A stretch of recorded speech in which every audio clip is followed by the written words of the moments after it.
The salvage ship Wanderer's Rest drifted through the void like a mechanical ghost, its hull scarred by countless encounters with debris and desperation. Cale Voss pressed his palm against the viewport, watching the dying star Helios Prime pulse with sickly orange light. Somewhere in its fading embrace lay the derelict station. His sensors had detected a prize that could keep him fed for months if the stories about pre-war tech were true. Just another day in paradise, he muttered, running a hand through his unkempt brown hair. 3 years of working the outer rim had taught him to expect disappointment, but hope was a stubborn companion in the loneliness of space. The station materialized from the stellar haze. Like a wounded leviathan, massive and angular, it bore the distinctive hexagonal architecture of the Terran colonial period.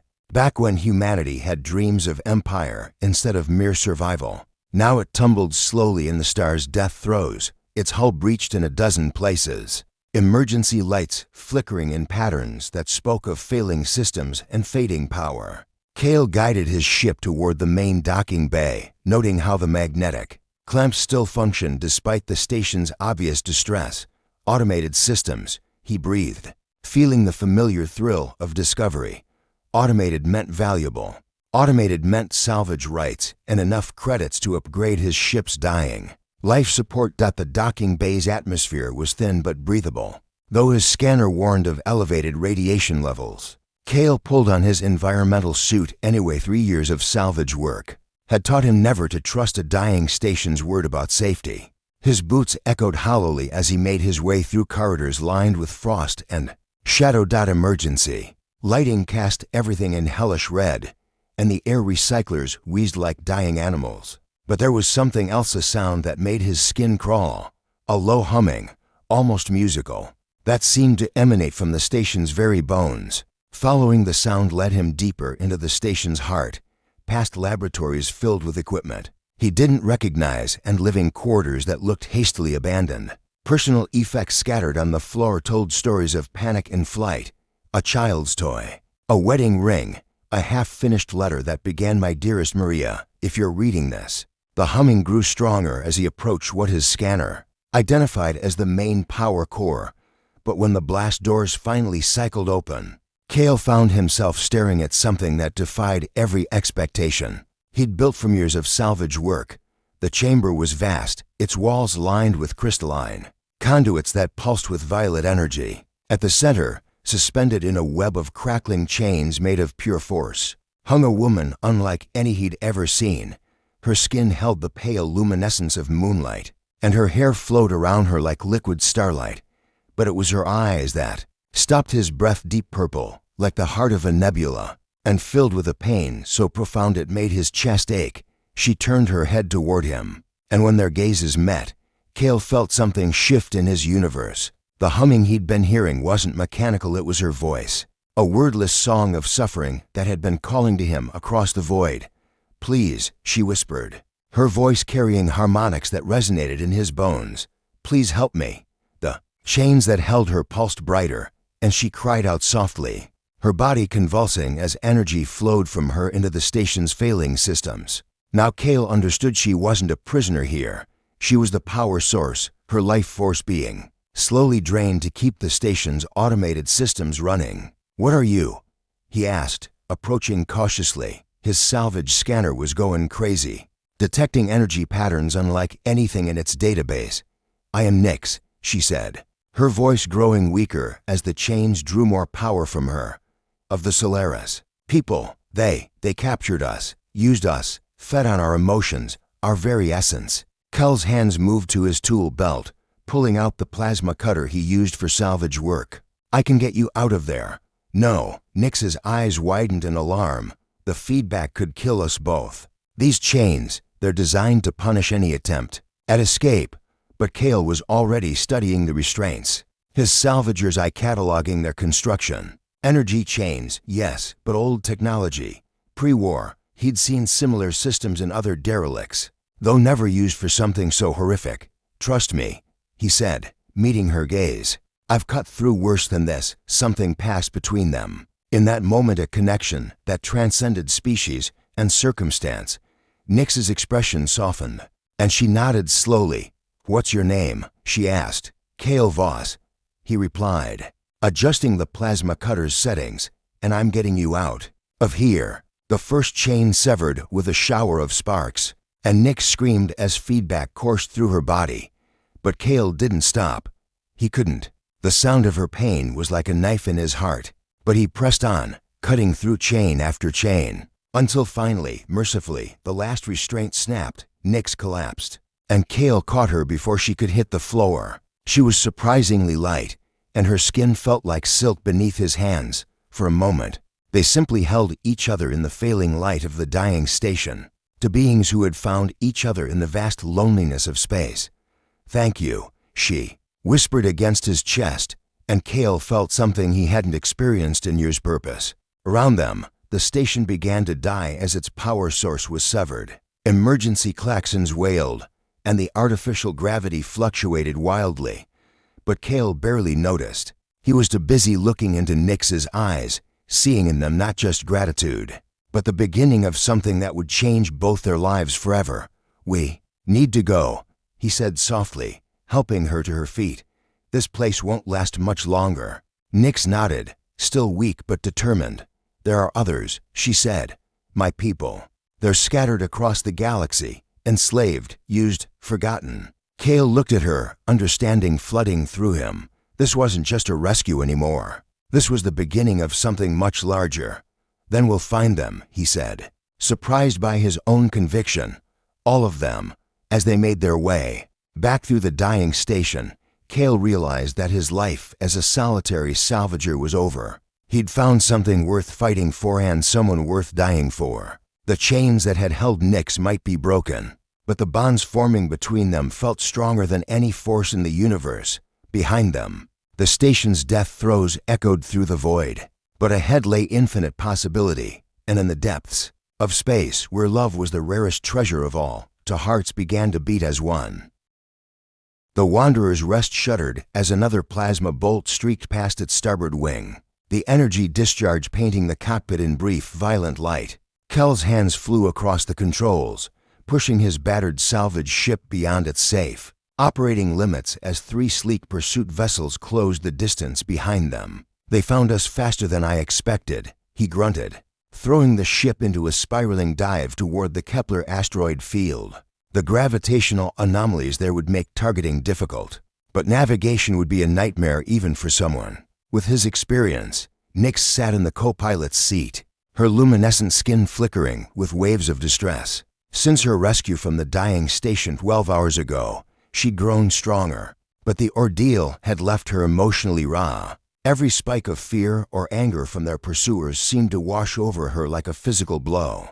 I can feel them, she whispered, pressing her palms against her temples. Their hunger, their greed. They see me as nothing more than a battery to be recharged and used again. Kale glanced at her, his chest tightening at the pain in her voice. In the short time they'd known each other, he'd begun to understand the curse of her people's gift. The Solaris were empaths of extraordinary power, able to sense and manipulate emotional energy across vast distances. But that same ability made them incredibly valuable to those who would exploit them. Tell me about your people, he said, using conversation to distract her as he navigated between two massive asteroids. Help me understand what we're up against. Nyx's eyes grew distant, her voice taking on the cadence of someone recounting a beloved but painful memory. We were explorers once, traveling between stars not in ships like this, but by riding the emotional currents that flow through space itself. Joy, love, hope. These emotions leave traces in the quantum foam. We could follow them like roads, appearing wherever sentient beings gathered in harmony.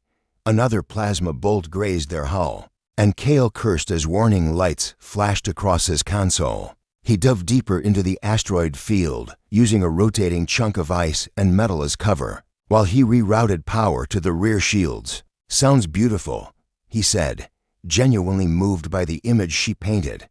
What happened? The harvesters found us, Nyx replied, her voice growing cold. A consortium of species that discovered our abilities could be weaponized.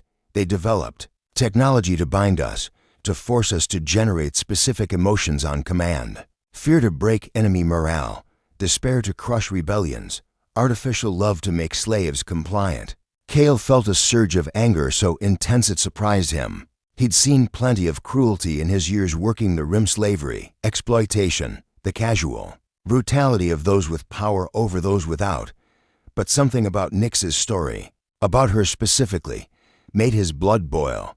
"How many of your people are still out there?" he asked. "I don't know," Nix admitted, and Cale could feel her anguish, like a physical weight in the cabin. "We were scattered across the galaxy.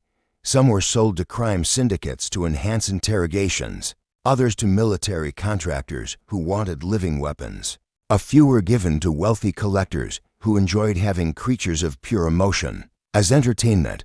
The way she said that last word made Kel's stomach turn. He was about to respond when his proximity alarm screamed. One of their pursuers had flanked them, coming around an asteroid cluster at full burn. Cale threw the ship into a sharp barrel roll, but not before the enemy's weapons found their mark. The impact threw them both against their restraints, and Cale watched in horror as sparks erupted from Nix's console. She cried out as feedback from the damaged systems coursed through her empathic senses, the ship's pain becoming her own. "Nix," he reached for her, but she held up a trembling hand. I'm all right," she gasped, though her skin had gone pale. "But Cale, I need to tell you something. About us. About what's happening between us." Double quotes even as enemy fire continued to rain down around them. Cale found himself hanging on her every word. Since the moment he'd first looked into her eyes, he'd felt something changing inside him. A warmth he'd forgotten was possible. A sense of connection he'd never experienced with another being. "When my people bond with someone," Nix continued, her voice barely audible over the ship's groaning hull, "it's not just emotional. It's quantum. Our life forces become entangled on a fundamental level. I can feel your courage, your determination, but more than that I can feel your loneliness. The walls you've built around your heart." Kel's throat tightened. He'd spent 3 years in the black of space, telling himself he preferred solitude. But with Nix beside him, those carefully constructed lies were crumbling. "Is that what's happening to us?" he asked, even as he fired the ship's only weapon, a mining laser meant for cutting through asteroid hulls, not engaging in combat. "Yes," Nix said simply, "and I need you to understand what it means. If they capture me again, they'll be able to use our bond against you. Every moment of my suffering will echo through you. Every violation of my spirit will tear at yours."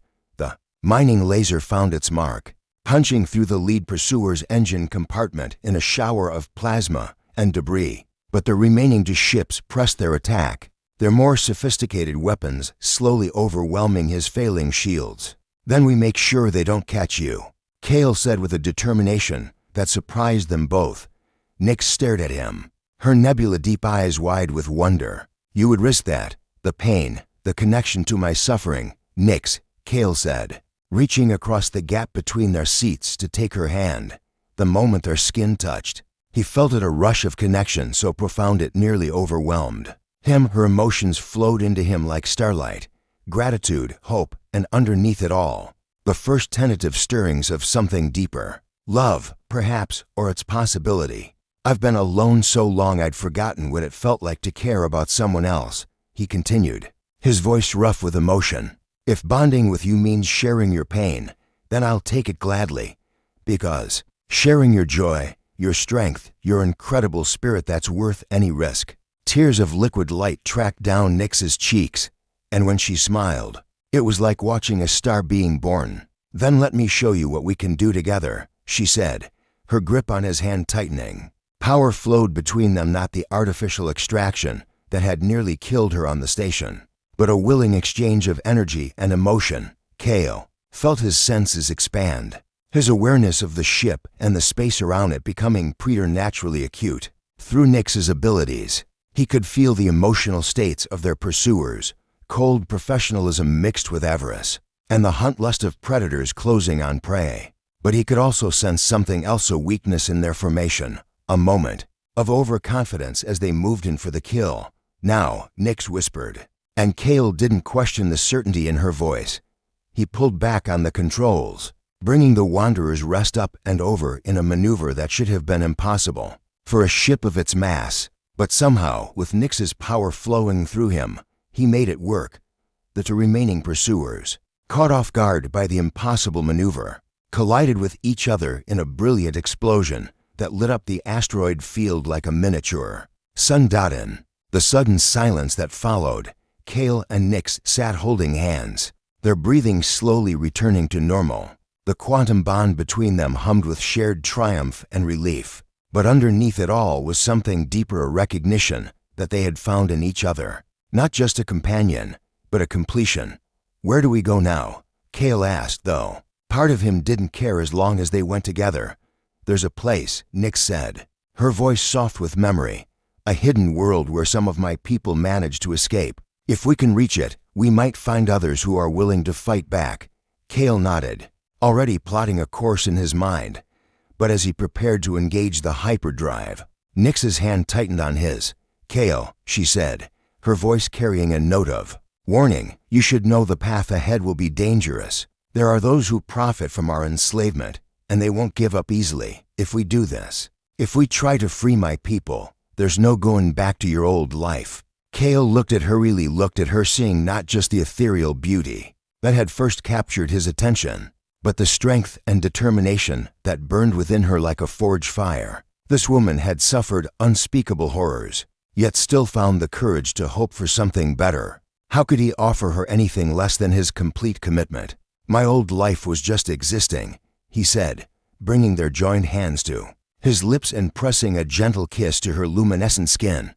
With you, I finally feel like I'm living. As the Wanderer's rest jumped to hyperspace, carrying them toward an uncertain future, neither Kale nor Nyx noticed the small tracking device that had attached itself to their hull. During the battle, in the depths of space, other hunters were already being notified of their location, that the real chase was just beginning.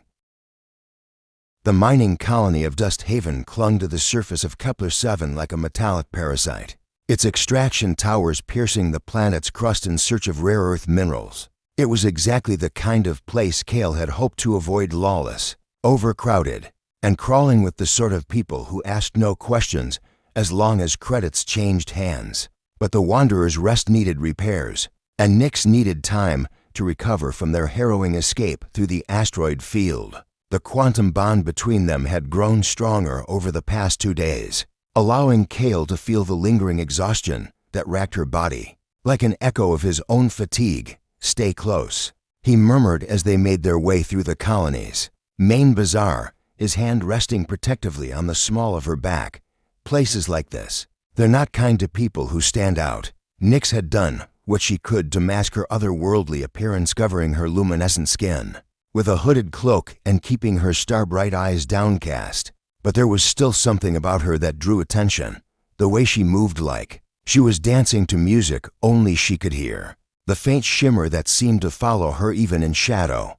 I can feel them watching, she whispered, pressing closer to his side. So much hunger here, desperation, and something else, something hunting. Kel's hand moved instinctively to the blaster at his hip. 3 years of salvage work had taught him to trust his instincts, and right now they were screaming danger. But they needed supplies, and the repairs to his ship would take at least another day. They were examining power converters at a tech vendor's stall when Kale first spotted him, a tall, lean man with silver hair and predatory eyes, moving through the crowd with the fluid grace of a born hunter. Their gazes met across the bazaar, and Kale felt a chill run down his spine. He knew that look. It was the expression of someone who had found exactly what they were looking for. We need to go, he said quietly, taking Nyx's arm. Now. But it was too late. The crowd around them had subtly shifted, blocking their escape routes with the practiced efficiency of a well-coordinated trap. The silver-haired man approached with a smile that never reached his eyes, his hands held casually at his sides, though Kale noticed the way his fingers stayed close to the weapon at his hip. Kale Voss, the man said, his voice carrying the cultured accent of the core worlds. I was hoping we might have a chance to chat. Do I know you? Kale replied, though he was already calculating angles and distances, looking for any opening that might get them out of this. Jackson Reeve, the man said with a slight bow. I'm what you might call a recovery specialist. I understand you've come into possession of some rather valuable property. Beside him, Nyx stiffened, her empathic senses no doubt picking up the man's intentions. "He's not alone," she whispered, so quietly only Cale could hear. "There are others. They have us surrounded." Jackson's smile widened. "Your companion is perceptive." The Solaris always were remarkably sensitive. It's what makes them so useful. "She's not property," Cale said, his voice carrying a warning edge. "And she's not going anywhere with you. I'm afraid that's not your decision to make." A new voice interjected. The crowd parted to reveal a woman unlike any Cale had ever seen, tall and statuesque, with skin that seemed to shift between colors like oil on water and eyes that held the cold light of distant stars. "The merchandise belongs to my employer." "NYX," gasped, stumbling backward as if physically struck. "Vela Thorne," she breathed, her voice thick with terror and old pain.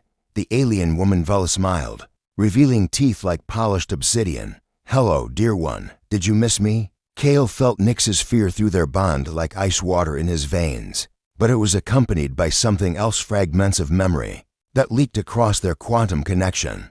Images of a sterile laboratory, machines designed to extract and amplify emotion. And this same woman standing over Nyx's restrained form while monitoring equipment tracked every nuance of her suffering. "You tortured her," Cale said, the words coming out as a growl.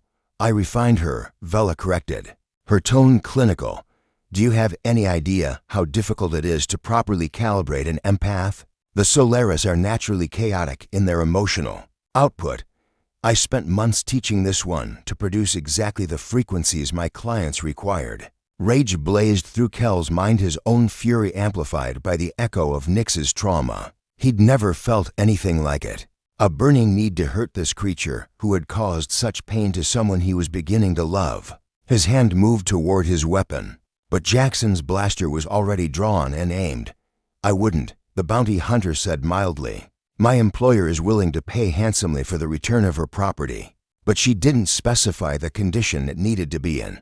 "A broken bond can be repaired, given time and the right incentives." "What do you want?"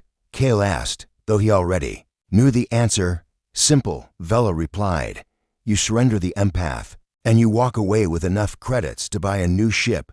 Everyone wins, except Nyx. The merchandise will be well cared for," Vela said dismissively. "Fed, maintained, properly utilized. What more could a slave ask for?" The casual cruelty of those words hit Cale like a physical blow. This wasn't just about money or even possession. It was about the fundamental denial of Nyx's humanity, her right to exist as anything more than a tool to be used.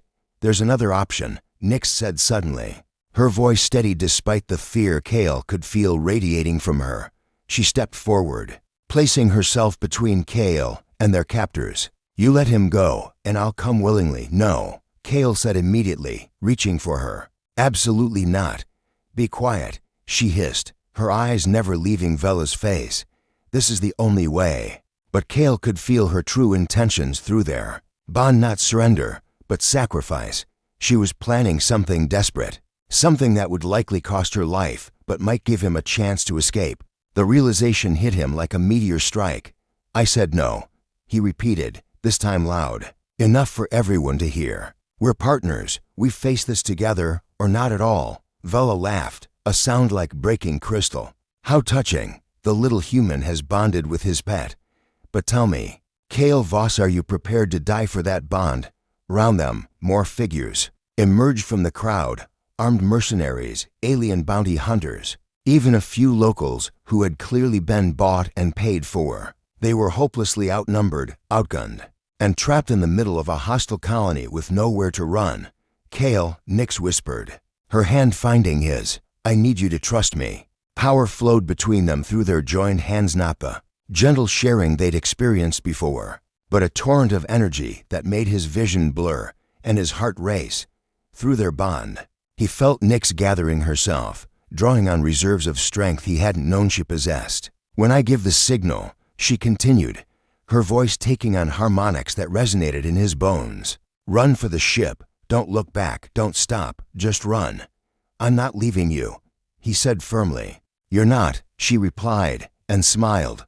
"Because I'm coming with you." The air around them began to shimmer as Nyx's true power awakened. Every sentient being in the bazaar suddenly stopped what they were doing, their attention drawn to the figure in the hooded cloak, who had begun to glow like a miniature star. Impossible, Vela breathed. The conditioning should have prevented this level of manifestation. Your conditioning was designed to suppress hope, Nyx said, throwing back her hood to reveal hair that now flowed like liquid starlight. But you never could touch love. What happened next would be seared into Kel's memory forever. Nyx raised her free hand, and every person in the bazaar was suddenly overwhelmed by a wave of pure emotion, not fear or despair, but something far more powerful. Love, hope, the unshakable conviction that freedom was worth any price. The mercenaries dropped their weapons, tears streaming down their faces as they experienced emotions they'd forgotten. They could feel. The alien bounty hunters fell to their knees, overwhelmed by empathy for those they'd been hunting. Even the locals, hardened by years of struggle and violence, found themselves remembering why life was worth living. Only Vela and Jackson seemed able to resist, their enhanced conditioning protecting them from the worst of the emotional tsunami. But even they stumbled, their aim wavering as Nyx's power washed over them. Now Nyx shouted, her voice carrying across the suddenly silent bazaar. Kale didn't hesitate, still holding her hand. He pulled them both toward the spaceport, running harder than he'd ever run in his life. Behind them, he could hear Vela screaming orders, her voice cutting through the emotional haze like a blade. They reached the Wanderer's Rest just as the first shots began to ring out behind them. Kale slammed his palm against the entry pad, and the ship's ramp lowered with mechanical precision. But as they raced up the gangway, Nyx stumbled, her burst of power having drained her reserves. I've got you, Kale said, lifting her in his arms as the ship's engines roared to life. Always. As they lifted off from Dust Haven, leaving chaos and confusion in their wake, Kale looked down at the woman in his arms and felt something shift. In his heart, this wasn't just about rescue anymore, or even survival. Somewhere in the space between one heartbeat and the next, he'd fallen completely, irrevocably in love.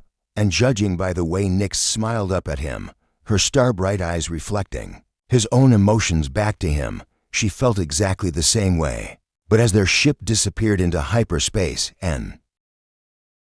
the ancient temple of Astraleth rose from the crystalline plains of Solaris Prime, like a monument to forgotten gods, its spiraling towers reaching toward the star-drunk sky. Nyx stood at the base of the main spire, her hand pressed against stone that hummed with the accumulated emotions of 10,000 years, while Kale watched the horizon for signs of pursuit. They'd been running for 3 weeks since the incident at Dust Haven, jumping from system to system as their enemies closed in.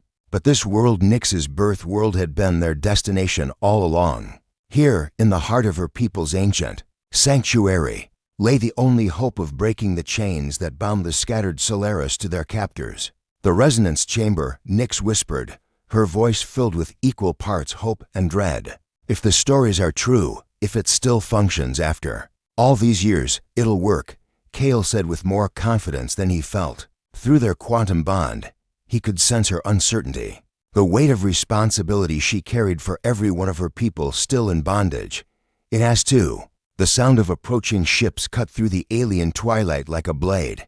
Kel's scanner showed at least a dozen vessels dropping out of hyperspace, far more than they'd faced before. Vela Thorn wasn't taking any chances this time. They found us faster than expected, he said, checking his weapon for what felt like the 100th time. How long do you need? Hours. Nyx replied, her face pale with exhaustion. Maybe longer. The ritual requires precise harmonic alignment, and I've never attempted anything on this scale before. Kale nodded grimly. Hours they didn't have, against odds that made victory seem impossible. But as he looked at Nyx, at the determination burning in her star-bright eyes, he felt something he'd never experienced before. Not just love, but absolute faith. If anyone could pull off a miracle, it would be her. The first shuttles touched down as they entered the temple's inner sanctum. Through ancient corridors carved with scenes of Solaris history, they ran toward the heart of the structure, where the resonance chamber waited in darkness older than human civilization.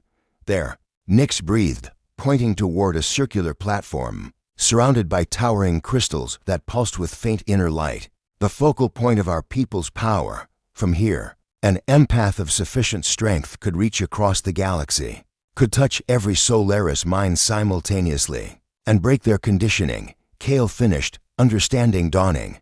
Free them all at once. In theory, Nyx stepped onto the platform, and immediately the crystals began to glow brighter, responding to her presence. But the energy required, it would burn out whoever attempted it, permanently. The weight of those words hit Kale like a physical blow. You're talking about sacrifice. I'm talking about freedom, Nyx replied, her voice steady despite the tears tracking down her luminescent cheeks.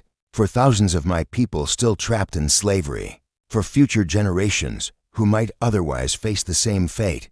Outside, the sounds of battle were growing closer, energy weapons discharged in brilliant flashes, and Kale could hear the distinctive whine of combat armor. Moving through the temple's outer chambers, their pursuers had brought an army. There has to be another way, he said desperately, even as his tactical mind cataloged their impossible situation. Something that doesn't require you to, Kale. Nyx's voice cut through his protests with gentle finality. You know there isn't. You can feel it through our bond, just as I can. This is the only path. She was right, and he hated her for it. Through their quantum connection, he could sense the vast network of Solaris consciousness scattered across the galaxy. Hundreds of minds trapped in artificial conditioning. Their natural empathic abilities twisted into weapons of control and domination. The resonance chamber offered the only hope of reaching them all simultaneously. But the energy cost would be devastating. Then I'm staying with you, he said, moving to join her on the platform. No, the word cracked like a whip, backed by power that made the air itself shimmer. If you're here when I activate the chamber, our bond will draw you into the resonance cascade. You'll die with me. Maybe that's not such a bad thing, Kale said quietly. Nyx stared at him, her expression cycling through surprise, grief, and something that might have been love in its purest form. You would do that? Give up your life for people you've never met? I'd give up my life for you, he replied simply. The rest is just details. For a moment, the sounds of approaching battle faded into background noise. There was only them, two beings who had found in each other something worth dying for. Nyx stepped forward and kissed him, her lips warm with starlight and tasting of possibilities that would never be. I love you, Kale Voss, she whispered against his mouth. In this life, and whatever comes after. And I love you, he replied, his voice rough with emotion. Which is why I'm not going to let you face this alone. The blast doors to the resonance chamber exploded inward in a shower of sparks and twisted metal. Vela Thorn strode through. The smoke, flanked by 24 armed mercenaries and followed by Jackson Reeve, whose predatory smile had grown distinctly unpleasant. How touching, Vela said, her oil-slick skin shifting through shades of contempt. A love story with a tragic ending. But I'm afraid your little sacrifice will have to wait. You're too late, Nyx said, power already building around her as the chamber's crystals responded to her presence. The resonance is beginning. In minutes, every Solaris in the galaxy will be free. I think not. Vela raised a device that looked like a tuning fork crossed with a weapon. Harmonic disruptor, designed specifically to shatter empathic resonance. One shot will not only stop your little ritual, it will burn out your abilities permanently. Kale felt Nyx's horror through their bond, the crushing weight of seeing freedom within reach only to have it torn away. But underneath the despair, he sensed something else building, a core of determination that burned like a forge fire. Kale, she said quietly, her hand finding his. Do you trust me with my life? He replied without hesitation. Then whatever happens next, remember that our bond is stronger than death. Her grip tightened. And that love is the one force in the universe that can't be chained. Power erupted from the platform like a nova going critical. The temple's ancient crystals blazed with light that seemed to come from the birth of stars. And Kale felt the quantum bond between them stretch and amplify until he could sense not just Nyx's consciousness, but the vast network of Solaris minds across the galaxy. Vela fired the disruptor, its harmonic pulse racing toward them like a wave of silence. But Nyx was ready. Instead of trying to resist the weapon's effects, she embraced them. using their bond with Kale to channel the disruptive energy into the resonance itself. What should have been a devastating attack became the final component needed to complete the ritual. Across the galaxy, artificial conditioning shattered like glass. Enslaved empaths felt their true selves awakening for the first time in decades. The psychic scream of liberation was so intense that several of Vela's mercenaries collapsed, overwhelmed by emotions they had no defense against. But the cost was terrible. Kale watched in horror as the feedback tore through Nyx's body like lightning, her luminescent skin flickering and fading as her life force poured into the resonance cascade. Their bond, stretched beyond all limits, began to fracture. "No," he shouted, pouring his own energy into their connection, trying to share the burden. "I won't let you go. You have to," Nyx gasped, her form already becoming translucent. "This is bigger than us, Kale, bigger than our love." Through their failing bond, he felt her consciousness expanding, touching minds across the galaxy. On 1,000 worlds, Solaris slaves were breaking free of their conditioning, their natural abilities returning in full force. It was working. Her sacrifice was saving them all, but it was killing her in the process. "Remember me," she whispered, her voice growing faint as her physical form began to dissolve. "Remember what we fought for, and don't let them chain anyone else." The last thing Kale saw was her smile, radiant with triumph and love and the kind of peace that came from knowing you'd changed the universe for the better. Then she was gone, her essence scattered across the resonance network, her final gift to her people. The chamber fell silent except for the sound of Kel's ragged breathing. Around him, Vela's mercenaries were retreating, their weapons useless, against an enemy who no longer existed in physical form. But the damage was done. Across the galaxy, the Solaris slave trade had just collapsed overnight. Vela herself stood frozen, staring at the empty platform where impossible wealth had just evaporated into quantum foam. "She's destroyed everything," she whispered. "Decades of work, billions in revenue. Good," Kale said, his voice carrying a hardness that surprised him. Rising from the platform, he found that something fundamental had changed inside him. The bond with Nyx was gone, leaving an ache that would never fully heal. But in its place was something else, purpose, crystallized into diamond-hard resolve. A new sound echoed through the temple, the distinctive hum of Solaris technology. Through the shattered entrance came a figure Kale had never seen, but somehow recognized, a woman who shared Nyx's luminescent skin and star-bright eyes, her face etched with the grief of loss and the fire of vengeance. "Sister," she said, kneeling beside the empty platform, "I felt your